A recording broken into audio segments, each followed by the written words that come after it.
ہمارا قیامت کے تذکرے سے شروع ہوتا ہے۔ اللہ تعالیٰ فرماتے ہیں کہ قیامت کا علم اللہ ہی کی طرف لوٹتا ہے، یعنی اللہ کے علاوہ کوئی نہیں جانتا کہ قیامت کب آئے گی۔ آپ نے سنا ہوگا کہ ایک مرتبہ حضرت جبریل علیہ السلام ایک انسان کی شکل میں اللہ کے نبی کے پاس آئے اور انہوں نے آ کر کے آپ سے کچھ سوالات کیے۔ ان میں ایک سوال یہ بھی تھا کہ یہ بتائیے کہ قیامت کب آئے گی؟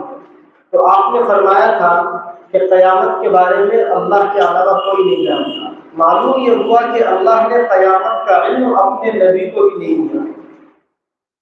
آگے اللہ تعالیٰ فرماتے ہیں کہ عورت کے پیٹ میں جو حمل ہوتا ہے اس کو بھی اللہ کے علاوہ کوئی نہیں جانتا۔ آج کل مشینیں جو بتلاتی ہیں الٹرا ساؤنڈ وغیرہ کے ذریعے کہ لڑکا ہے یا لڑکی، تو یہ ایک لمٹ پوری ہونے کے بعد میں بتلاتی ہے۔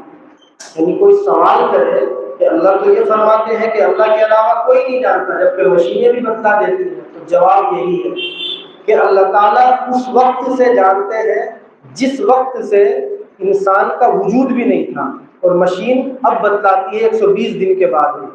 اسی طرح دوسری بات یہ کہی جا سکتی ہے کہ اللہ تعالیٰ ہی نے انسان کو عقل دی اور اس نے اپنی عقل کے ذریعے وہ مشین بنائی جو آج بتلاتی ہے۔ تو یہ تمام چیزیں ہیں جو یہاں اللہ نے ذکر فرمائی، جن سے پتہ چلتا ہے کہ اللہ تعالیٰ بہت بڑی طاقت اور قوت والا ہے۔ پھر ایک سورت شروع ہوتی ہے، سورۃ شورا۔ شورا کے معنی آتے ہیں مشورہ کرنا۔ یہاں اللہ تعالیٰ نے یہ مضمون ذکر کیا کہ آپس میں اپنے معاملات کو ہمیں مشورے سے حل کرنا چاہیے، اور اللہ نے اپنے نبی کو باضابطہ حکم دیا کہ تم اپنے معاملات میں مشورہ کیا کرو، مشورے سے عمل کیا کرو۔ وشاورہم فی الامر، چنانچہ اللہ کے نبی علیہ السلام کے بارے میں حدیث میں آتا، علامہ زرموجی نے تو یہ الفاظ لکھے ہیں کہ کان النبی صلی اللہ علیہ وسلم یشاور فی جمیع الامور حتی فی حوائج البیت، کہ اللہ کے نبی اپنی تمام چیزوں میں حتیٰ کہ گھریلو کاموں میں بھی صحابہ سے مشورے کرتے تھے، جبکہ اللہ کے نبی سے زیادہ کوئی ذہین آدمی دنیا میں نہیں تھا۔ اور جو لوگ صرف اپنی اپنی چلاتے ہیں، وہ مسجد کے اندر ہو یا مدرسے کے اندر ہو یا کسی سنستھا کے اندر ہو، صاف بات کہنا یہ ہماری ذمہ داری ہے، کسی کو بری لگے یا بھلی لگے۔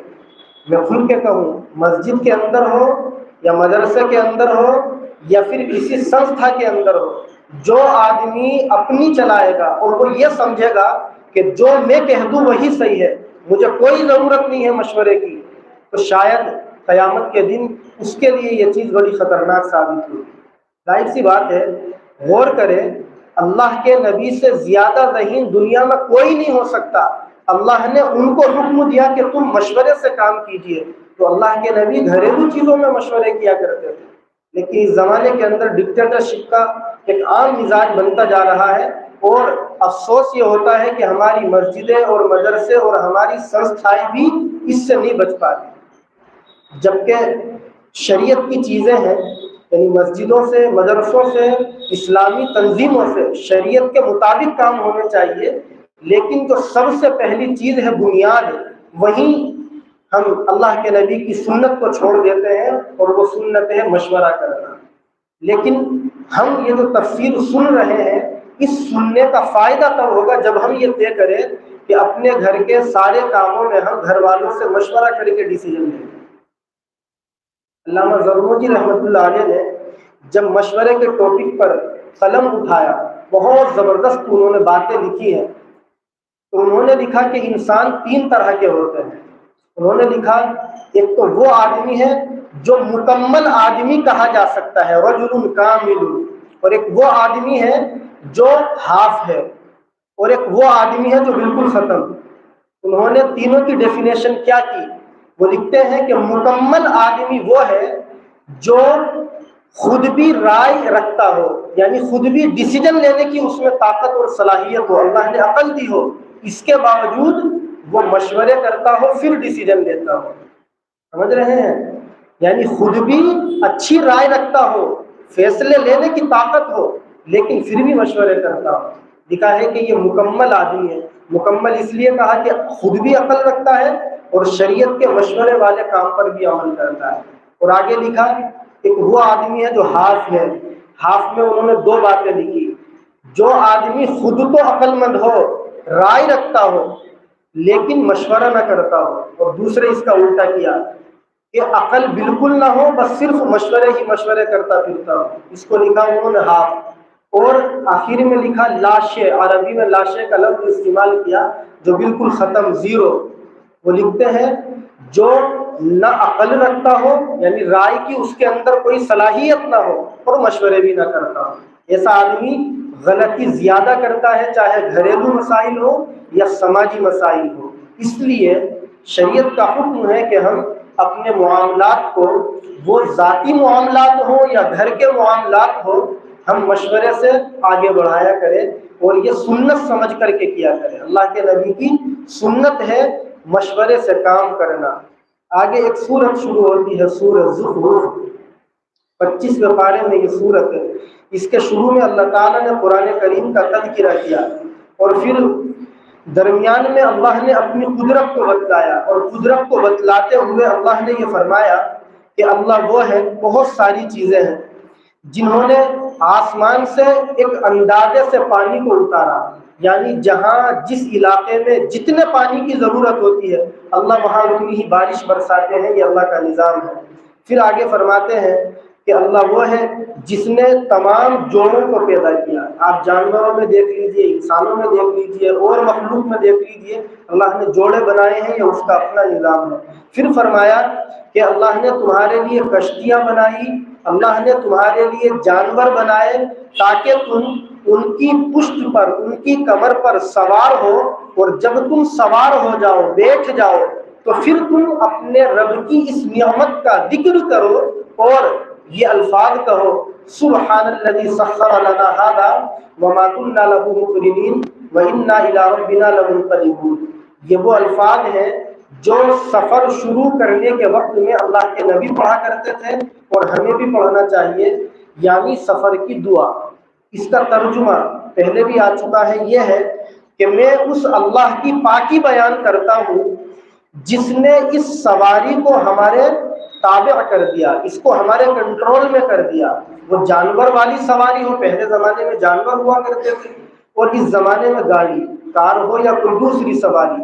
آگے اللہ فرماتے ہیں وما كنا له مقرنین، کہ ہمارے بس میں نہیں تھا کہ ہم اس سواری کو اپنے کنٹرول میں کر دیں۔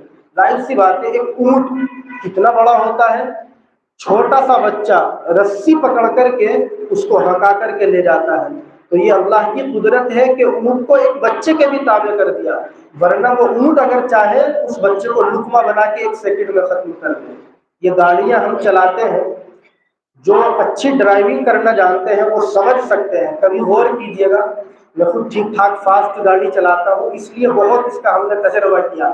ہائی وے پر کبھی آپ جب اچھی ڈرائیونگ کر رہے ہو تو رک کر کے دیکھیے گا، پیچھے کو مڑ کر کے ان آیتوں کو پڑھ کر کے اللہ کی قدرت پہ غور کر کے دیکھیے گا، یہ آیت بالکل سمجھ میں آئے گی کہ یہ تو گاڑی ہے، سواری، یہ ہمارے بس میں نہیں تھا کہ اس کو ہم اپنے کنٹرول میں کر دیتے۔ میں اس اللہ کی پاکی بیان کرتا ہوں جس نے یہ میرے کنٹرول میں کر دی۔ ورنہ آپ بتلائیے 150 60 70 80 تک آدمی گاڑی بھگاتا ہے، اگر ذرا سی نیند آ جائے، اللہ نہ کرے ذرا سا پاؤں بریک کی جگہ ایکسیلیٹر پر ادھر سے ادھر ہو جائے تو آدمی کی جان ختم ہو جاتی ہے، 10-20 کو اور لے کر کے وہ مرتا ہے۔ تو یہ وہ دعا ہے جس کی طرف ہمیں الفاظ پر بھی غور کرنے کی ضرورت ہے اور اللہ کی قدرت کو سمجھنے کی ضرورت ہے۔ پھر آگے وہ آیت ہے وَإِنَّا إِلَىٰ رَبِّنَا لَمُنْقَلِبُونَ، اللہ فرماتے ہیں کہ ہم اپنے رب کی ہی طرف لوٹ جائیں گے۔ یعنی ہم جب دعا پڑھتے ہیں سفر کی تو یہ کہتے ہیں کہ مرنے کے بعد ہم اپنے رب کی طرف چلے جائیں گے، اور جانا ہی ہے سب کو وہاں مرنے کے بعد۔ تو یہ اللہ نے اپنی قدرت کو اس طریقے سے بیان کیا۔ پھر آگے ان لوگوں کے جو ایمان نہیں لاتے تھے، مشرکین مکہ، کفار، ایک اعتراض کو اللہ نے ذکر کیا۔ وہ یہ کہا کرتے تھے کہ اے محمد، آپ اللہ کے رسول نہیں ہو سکتے، اور یہ قرآن اللہ کا کلام نہیں ہے۔ اگر آپ اللہ کے رسول ہوتے تو آپ مالدار آدمی ہوتے ہیں۔ وہ یہ کہا کرتے تھے لولا نزل ھذا القرآن علی رجل من القریتین عظیم، یہ جو ہمارے علاقے ہیں ان کا سب سے بڑا اہم آدمی مالدار قسم کا جو ہے، جس پر پراپرٹی باغات وغیرہ ہے، اس پر یہ قرآن نازل ہونا چاہیے تھا، تب مان جاتے کہ یہ اللہ کے رسول ہے۔ یعنی خواہ مخواہ کی انہوں نے باتیں کی۔ اللہ نے دیکھیے گا جواب کس طریقے سے دے کر کے آگے کو بات بڑھا دی۔ اللہ فرماتے ہیں اَهُمْ يَقْسِمُونَ رَحْمَتَ رَبِّكَ، کہ کیا انہوں نے آپ کے رب کی رحمت کو تقسیم کر رکھا ہے؟ یعنی یہ تو اللہ جانتے ہیں نا کہ کس کو رسول بنانا ہے۔ یہ ہر بات پوری ہو گئی۔ یہ جو بات وہ کہا کرتے تھے، آج کے زمانے میں بھی مسلمان تھے، اس زمانے میں مکے کے مشرکین اور کفار کہتے تھے، آج کے زمانے میں مسلمان بھی کہتے ہیں، اور مسلمانوں میں جو لالچی قسم کے ہیں وہ زیادہ کہتے ہیں، چاہے وہ کتنے ہی دیندار کیوں نہ ہو۔ کیا کہتے ہیں، کیا نظریہ رکھتے ہیں؟ اگر آپ کے بچے ترقی کر جائیں، پڑھ لکھ کر کے اچھی جاب پا لیں، بزنس کر لے، گاڑی گھوڑے خرید لے، پراپرٹی بنا لے، تو آپ ہی کے پڑوسیوں کو جو مسلمان ہیں، دیندار ہیں، یہ پریشانی ہونے لگتی ہے کہ اللہ نے اس کو کیوں ترقی دے دی۔ تو یہی جواب ہے جو اللہ نے ان کو دیا تھا کہ بھئی یہ آپ کے پروردگار کی تقسیم ہے، وہ جانتا ہے کس کو کیا دینا ہے، آپ سے پوچھ کر کے تھوڑی دیں گے اللہ تعالیٰ کہ کس کو میں کیا دوں۔ آگے اللہ تعالیٰ نے حضرت مریم اور حضرت عیسیٰ کا تذکرہ کیا، اور یہ تذکرہ بار بار آ چکا ہے، اس لیے اس کو رہنے دیتے ہیں۔ یہ تو یاد ہے نا کہ حضرت عیسیٰ علیہ السلام اللہ کے ایک نبی گزرے ہیں، جن کو اللہ نے دنیا سے زندہ آسمان پر اٹھایا، اور قیامت کے قریب وہ تشریف لائیں گے انشاءاللہ۔ آگے ایک سورت شروع ہوتی ہے، سورت دخان۔ دخان کے معنی آتے ہیں دھواں۔ آپ کو یاد ہے ماشاءاللہ، اس میں اللہ نے دھوئیں کا تذکرہ کیا۔ اس کی ڈیٹیل تو بہت زیادہ ہے، خلاصہ یہ سمجھے کہ جب قیامت قریب ہوگی، بالکل آخری وقت ہوگا، اس وقت میں دھواں اٹھے گا، تو بس وہی قیامت کے احوال کا اللہ نے یہاں تذکرہ کیا۔ پھر اخیر میں اللہ نے یہ مضمون ذکر کیا کہ جہنم کے اندر ایک درخت ہے، اور وہ درخت بہت کڑوا ہے، اس کے زہریلے کڑوے پھل ہیں، اور دوزخی لوگ جب بھوک لگے گی تو اس کو کھائیں گے، لیکن جب اس کو کھائیں گے اللہ فرماتے ہیں کہ پیٹ کے اندر جب اس کو داخل کریں گے تو وہ اس کو نہ نگل پائیں گے نہ تھوک پائیں گے، یعنی ان کی جو عذاب ہے، اس کی سختی ہے، اللہ نے یہاں اس کا تذکرہ کیا۔ زقوم کے درخت کا فرمایا کہ وہ تیل کی تلچھٹ کی طرح ہے، جیسے آج کل رمضان میں پکوڑی بناتی ہے نا عورتیں گھروں میں، اور جس کے اندر وہ فرائی پین وغیرہ کے اندر وہ بناتی ہیں پکوڑی، تو تیل اخیر میں جو جم جاتا ہے اور اس کے اندر کچھ بیسن وغیرہ کی چیزیں جمی رہ جاتی ہے، وہ اوپر والے تیل سے زیادہ خطرناک ہوتا ہے۔ اگر تیل کہیں گر جائے بدن کے حصے پر تو تکلیف تو ہوگی گرم گرم، لیکن وہ جو نیچے کا بچا کچا میٹیریل ہے وہ اگر گرے اور زیادہ خطرناک ہے، وہ اندر تک کی خبر لے لیتا ہے۔ تو اللہ فرماتے ہیں کہ وہ بس اسی پانی کی طرح ہے، بہت خطرناک، اللہ ہماری حفاظت فرمائے۔ لیکن آپ دیکھیے گا جب آدمی کی عقل ماری جاتی ہے اور آدمی کا دماغ خراب ہوتا ہے، قسمت سے وہ محروم ہو جاتا ہے، تو باتیں کس طریقے کی کرتا ہے۔ یہاں مفسرین نے لکھا کہ قرآن نے تو جہنمیوں کی سزا کا ذکر کیا کہ اتنا خطرناک درخت ہے، تیل کی تلچھٹ کی طرح ہے، جو پیٹ کے اندر جا کر کے اتڑیوں کو ہلا کر کے رکھ دے گا، کاٹ کر کے ڈال دے گا۔ وہ جب سنتے تھے اس طریقے کی باتیں تو اللہ کے نبی کا مذاق اڑایا کرتے تھے، یعنی بجائے اس کے کہ ڈرتے اور مانتے، یہ کہا کرتے تھے کہ محمد یہ بھی کوئی بات ہوئی کہ جہنم کے اندر آپ کہتے ہو کہ آگ ہے اور آگ کے اندر درخت کیسے نکل سکتا ہے؟ نعوذ باللہ، الٹی سیدھی باتیں کیا کرتے ہیں۔ تمام سوالوں کا جواب یہی ہے کہ جو اللہ اس پوری کائنات کے نظام کو تمہاری عقل کے خلاف بنا کر کے چلا سکتا ہے، وہی اللہ یہ سب احوال بھی ہمارے سامنے پیش کر سکتے ہیں۔ انسان کی یہ زمانے میں چلا ہے، مسلمانوں میں بھی لاجک۔ آج کل ہم سے بہت لوگ پوچھتے ہیں، کیونکہ ہم مسئلے مسائل یوٹیوب پر اپلوڈ کرتے ہیں، کہ اس کے پیچھے لاجک کیا ہے؟ تو جواب اس کا یہ ہے کہ لاجک کے چکر میں نہیں پڑنا چاہیے۔ شریعت نے جو حکم بتلا دیا بس ہمیں اس کو ماننا ہی ماننا ہے۔ میں یہ نہیں کہہ رہا کسی مولوی کی مفتی کی بات کو ماننا ہے، قرآن کی اور حدیث کی بات کو ماننا ہی ماننا ہے، لاجک سمجھ میں آئے یا نہ آئے۔ آپ بتائیے، ہم استنجا کر کے آئے، پیشاب یا پاخانہ، ہمارا وضو ٹوٹ گیا، قرآن نے کہا ہے کہ وضو ٹوٹ گیا، آپ کو وضو کرنا ہے۔ وضو کرنے کے لیے قرآن نے کیا کہا؟ آپ اپنے چہرے کو دھوئیے، اپنے ہاتھوں کو دھوئیے، وَامْسَحُوا بِرُؤُوسِكُمْ، سر کا مسح کیجیے، وَأَرْجُلَكُمْ إِلَى الْكَعْبَيْنِ، اور اپنے پاؤں کو ٹخنوں تک دھوئیے۔ اب آدمی پوچھتا ہے کہ لوجک کیا ہے؟ گئے تھے پیشاب کرنے، پیشاب کہیں اور سے کیا، اور ہاتھ پاؤں اور سر کا مسح اور پاؤں دھونے کو کہا جا رہا ہے، لوجک کیا ہے؟ تو جواب یہ ہے کہ تیری عقل میں آئے یا نہ آئے، مان لے کہ ہاں ایسا ہے، اور نہیں مانے گا تو تیرا ایمان ختم۔ ہر چیز کو کیا سمجھنا ہی ضروری ہے؟ یہ آسمان ہے، آج تک کوئی انجینئر بتا سکتا ہے کہ بغیر پلر کے یہ آسمان کیسے کھڑا ہوا ہے؟ یہاں کئی سارے یہ انجینئر لوگ بیٹھے ہیں، کبھی دماغ لگا کے دیکھیے گا، زندگی گزر جائے گی، کبھی اس کا لوجک سمجھ میں نہیں آئے گا۔ تو کہاں کہاں لوجک سمجھنے کے لیے دماغ لگاؤ۔ بہت سارے لوگ اس پر بات بھی کرتے ہیں، یوٹیوب پر ایسے چینل ہے، اسلام اینڈ لوجک۔ ہمارا اپنا نظریہ ہو سکتا ہے آپ اس سے ایگری نہ ہو، یہ ہے کہ لوجک کے چکر میں نہیں پڑنا چاہیے، ورنہ آدمی کبھی کبھی زیادہ عقل استعمال کرنے کی وجہ سے ایمان سے محروم ہو جاتا ہے۔ ابھی پیچھے ایک لڑکی کی پوسٹ بڑی وائرل ہوئی سوشل میڈیا پر، مسلمان لڑکی ہے، اور وہ لکھتی ہے کہ اللہ نے جب اپنے رسول کو، محمد کو رسول بنایا تو ہم تو وہاں نہیں تھے، تو ہمیں یہ کیا پتا کہ اللہ نے ان کو رسول بنا کر کے بھیجا۔ اب بتائیے، اس قسم کا نظریہ رکھنے والی لڑکی کیا مسلمان ہو سکتی ہے؟ خلاصہ یہ ہے کہ یہ تو اس زمانے کے اندر کفار اس زقوم درخت کے بارے میں بکواس کیا کرتے تھے، آج کے زمانے میں بھی مسلمان باتیں الگ الگ ہیں، سوالات الگ الگ ہیں، لیکن شک والی باتیں ضرور کرتے ہیں، اور خاص کر جو الٹے سیدھے برباد قسم کے لوگوں کا چینل سنتے ہیں وہ زیادہ کنفیوژن کا شکار ہو رہا ہے۔ اس لیے پریشان نہیں ہونا چاہیے، جو بات سمجھ میں نہ آئے علماء سے معلوم کیجیے۔ تو میں یہ بھی بتلا دوں، لوجک سب چیزوں کے ہیں، اس پر کتابیں ہمارے بڑوں نے لکھ رکھی ہیں، لیکن ہر چیز کے پیچھے وقت ضائع نہیں کرنا چاہیے۔ آگے اللہ نے ایک سورت ذکر فرمائی ہے، سورت الجاثیہ۔ جاثیہ کے اصل معنی آتے ہیں رانوں کے بل سرکتے ہوئے آگے چلنا، یعنی آدمی گر جائے اور پھر بہت پریشانی کے ساتھ آگے کو بڑھے۔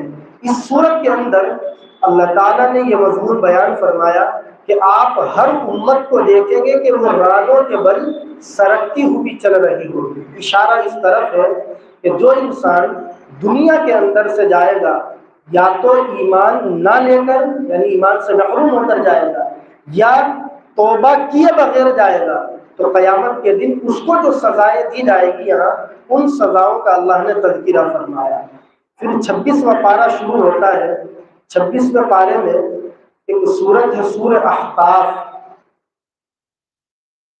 اس سورت کے اندر بہت سارے احکام ہیں، لیکن احقاف کا ترجمہ آپ ذہن میں رکھیں، یہ ایک ٹیلے کو کہتے ہیں، یعنی کہیں کوئی جگہ اگر تھوڑی سی اوپر کو اٹھی ہوئی ہو تو اس کو احقاف کہتے ہیں۔ اور بعض مفسرین نے لکھا کہ یہ جو یمن کا علاقہ ہے، اس علاقے میں کچھ بڑے بڑے ٹیلے تھے، ان ٹیلوں کو عربی میں احقاف کہتے ہیں، اور اس علاقے میں اللہ نے حضرت ہود علیہ السلام کو نبی بنا کر کے بھیجا تھا، اور جس قوم کی طرف نبی بنا کر کے بھیجا تھا اس قوم کو کہتے ہیں قوم عاد۔ پہلے بھی یہ تذکرہ آ چکا ہے، تو یہاں اللہ نے اس کا تذکرہ فرمایا کہ حضرت ہود علیہ السلام نے اپنی قوم کو یمن کے اس ٹیلے والے علاقے کے اندر اللہ کے عذاب سے ڈرایا، اور یہ بتلایا کہ تمہارا اللہ کے علاوہ کوئی معبود نہیں ہے، اگر تم اس بات کو نہیں مانو گے تو تمہارے اوپر بڑا عذاب آئے گا۔ پھر ایک سورت شروع ہوتی ہے سورہ محمد صلی اللہ علیہ وسلم کے نام پر۔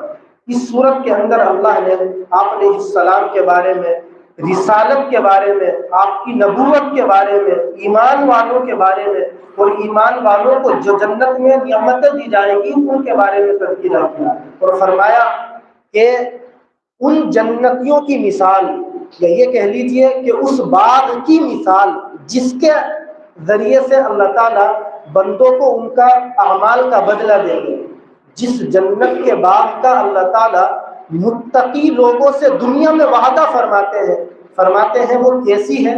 غور سے سنیے گا، نہروں کا تذکرہ، فیہا انہار من ماء غیر آسن، اس باغ کے اندر کچھ نہریں تو پانی کی ہے، لیکن فرمایا کہ پانی وہ ہے جو بدبودار نہیں ہے۔ دنیا کا پانی چاہے فلٹر شدہ کیوں نہ ہو، آپ جب اس کو بہت لانگ ٹائم تک رکھ دیں گے تو اس کا رنگ بھی بدل سکتا ہے، ذائقہ بھی بدل سکتا ہے۔ اللہ فرماتے ہیں کہ جنت کے اندر جو پانی کی نہریں ہیں وہ کبھی نہیں بدلیں گی، ذائقہ کبھی تبدیل نہیں ہوگا۔ پھر فرمایا کہ کچھ نہریں دودھ کی ہے، اور دودھ بھی ایسا جس کا ذائقہ نہیں بدلے گا۔ یہاں تو 2 دن آپ دودھ رکھ دیجیے تو کچھ نہ کچھ ذائقے میں تبدیلی آ جاتی ہے۔ پھر فرماتے ہیں انہار من خمر لذۃ للشاربین، کہ کچھ شراب کی بھی نہریں ہیں جو پینے والوں کے لیے بڑی مزیدار ہے۔ یاد رکھیے گا کہ دنیا کے اندر اللہ نے ایمان والوں کے لیے شراب کو حرام کہا، اور جنت کے اندر باضابطہ اللہ تعالیٰ جنتیوں کو شراب پلوائیں گے۔ پھر فرمایا کہ کچھ نہریں وہ ہیں جو شہد کی نہریں ہیں، بڑے صاف ستھرے پاکیزہ شہد کی۔ تو یہ مختلف قسم کی نہریں ہیں جو اللہ تعالیٰ قیامت کے دن اپنے متقی بندوں کو، ایمان والے بندوں کو عطا فرمائیں گے۔ پھر دنیا کی زندگی کی حقیقت کو اللہ نے بتایا، کاش کہ یہ بات میری اور آپ کی سمجھ میں آ جائے، انما الحیات الدنیا لعب ولہو، کہ بے شک دنیا کی زندگی کھیل کود کے علاوہ کچھ نہیں ہے۔ یعنی ہم لوگ جو اس چیز کو بجائے سمجھنے کے ہر وقت دنیا دنیا کرتے رہتے ہیں، اور نتیجہ یہ نکلتا ہے کہ ہم حرام اور حلال کو سامنے رکھے بنا اپنی زندگی گزارتے ہیں۔ وہ صرف اس لیے ہے کہ قرآن کی اس آیت کو یا تو پڑھتے نہیں یا سمجھتے نہیں، یا اس کو ہم سامنے رکھ کر کے زندگی کو نہیں گزارتے۔ ورنہ دنیا کی زندگی حقیقت میں ایک تماشا ہے، اس کے علاوہ اس کی کوئی حقیقت نہیں ہے۔ آدمی پوری زندگی اسی میں لگا رہتا ہے کہ مجھے مالدار کہا جائے، مجھے قابل کہا جائے، مجھے بڑا مان لیا جائے، یا میں بڑا بن کر کے زندگی گزاروں، میں اس سے آگے نکل جاؤں، اس سے آگے نکل جاؤں، میرے بچے اس کے بچوں سے آگے نکل جائیں، یہی سب چلتا رہتا ہے۔ اور ایک دن سانس رکتی ہے اور قبر میں چلا جاتا ہے اور پتہ بھی نہیں چلتا، پھر اصل زندگی شروع ہوتی ہے۔ تو اس چیز کو ہمیں سامنے رکھ کر کے زندگی گزارنی ہے۔ آگے ایک سورت شروع ہوتی ہے، سورہ فتح۔ آپ نے سنا ہوگا کہ اللہ کے نبی علیہ السلام مکے میں پیدا ہوئے، 40 سال کی عمر میں آپ کو نبوت دی گئی اور قرآن نازل ہونا شروع ہوا، پھر آپ نے لوگوں کو ایمان کی دعوت دی۔ لیکن جب انہوں نے زیادہ ستایا تو اللہ کے نبی علیہ السلام 53 سال کی عمر میں مکے کو چھوڑ کر مدینے کی طرف ہجرت کر گئے۔ لیکن ایک وقت وہ آیا کہ اللہ نے مکے کو فتح کیا، یعنی مکے پر اسلامی حکومت آئی اور اللہ کے نبی وہاں داخل ہوئے اور خانہ کعبہ کے اندر آپ نے نمازیں ادا کی۔ تو یہاں اللہ نے اسی فتح مکہ کا تذکرہ کیا ہے اس سورت کے اندر، جو 26ویں پارے میں شروع ہوتی ہے۔ اللہ تعالیٰ ہم سب کو ان تمام باتوں پر جو پڑھی ہے عمل کرنے کی توفیق نصیب فرمائے۔ آمین۔ وآخر دعوانا الحمد للہ رب العالمین۔